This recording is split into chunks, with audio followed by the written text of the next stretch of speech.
The Galaxy S23 has been a certified hit so far, and the Samsung Galaxy A54 has been an acceptable upgrade over the A53. However, the cameras did decrease. It did get a little faster. We all know the S23 is Samsung's flagship Snapdragon 8 Gen 2 CPU, but how will the Galaxy A54 stack up with its 1380 Exynos CPU and Mali GPU? Let's go ahead and begin with a boot up test in this speed test 3, 2, go. And the reason I want to compare these two is because I'm excited to see how fast is the Galaxy A54 by comparison to Samsung's more premium S23.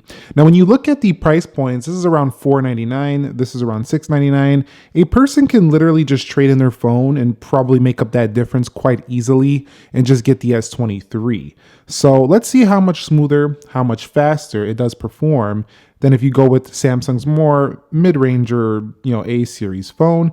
You see, when it comes to turning it on, it was quite a bit faster there, even to just boot the phone up.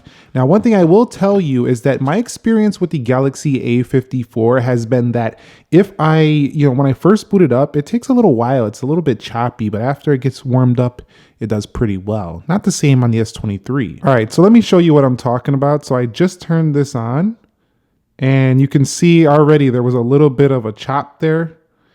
The initial launch of certain things, you seen right there, that little laggy animation.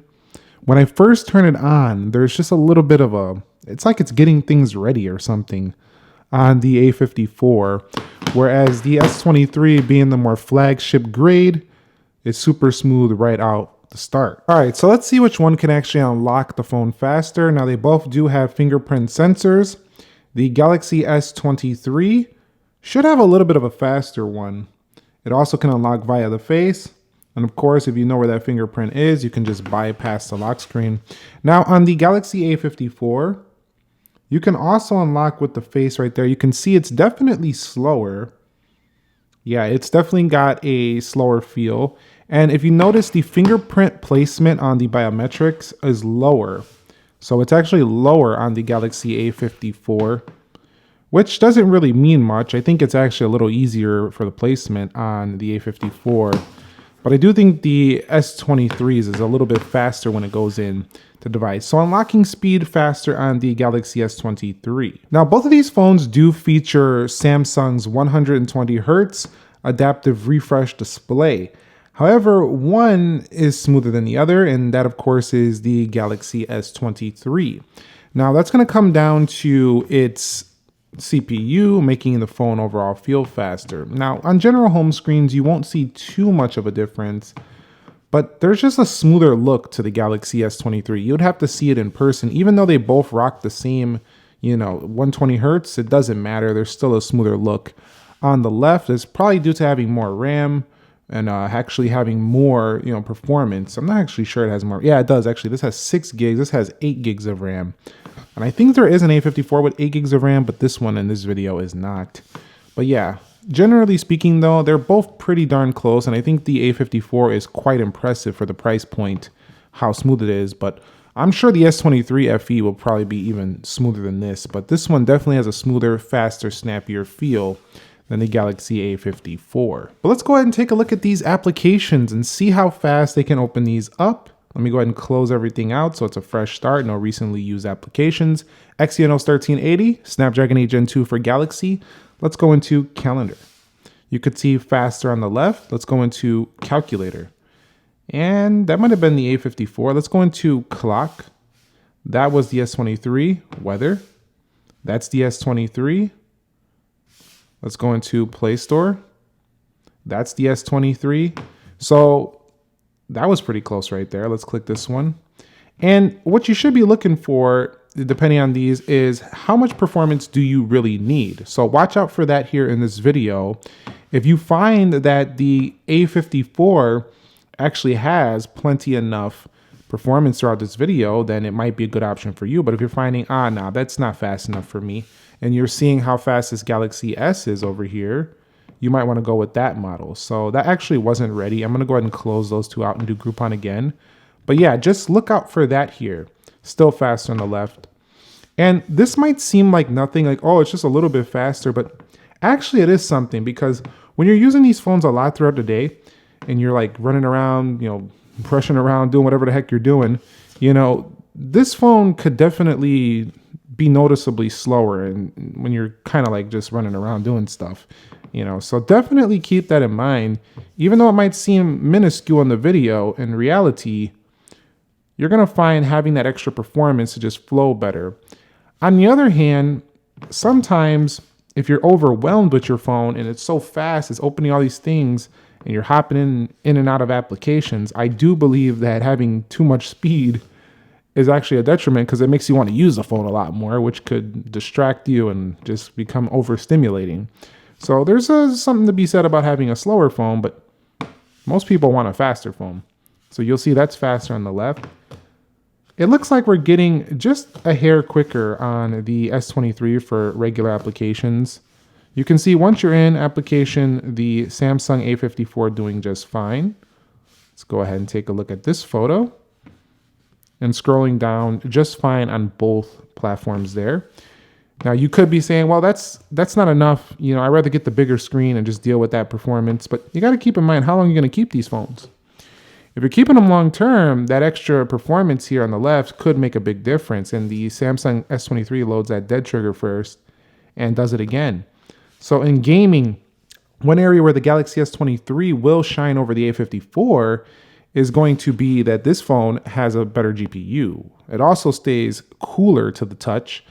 You can feel a little bit of warmness, but the Galaxy A54 with its back, it just feels like heat comes through this back a little bit more than on the Galaxy S23. Although for this, being a cheaper GPU, it still has pretty good performance, I'd say, in day-to-day usage. It can still run most of the stuff you're gonna want to run on your phone. Let's go into Asphalt 9. Now, I do think Asphalt 9 will load first here on the S23, as the S23 has been loading most of these applications first. And it looks like the A50, did the A54 have that? That was weird. Got a network error right there. It looked like the A54 actually loaded that first. That was super weird. Let's go ahead and get up out of here, and we're gonna go into Call of Duty here. And let's see which one can load this to the home screens first. See? So you can see that the Galaxy S23 loads that first over the A54.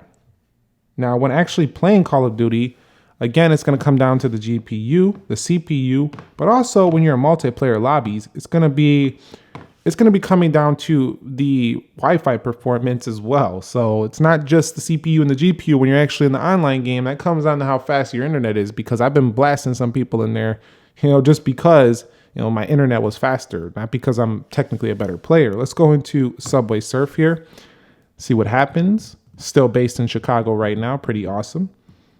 This is a great little time pass game. You'll see right here, both of them pretty decent. So A54 can, with its octa-core CPU, can easily handle that. And Tupper into another basic game.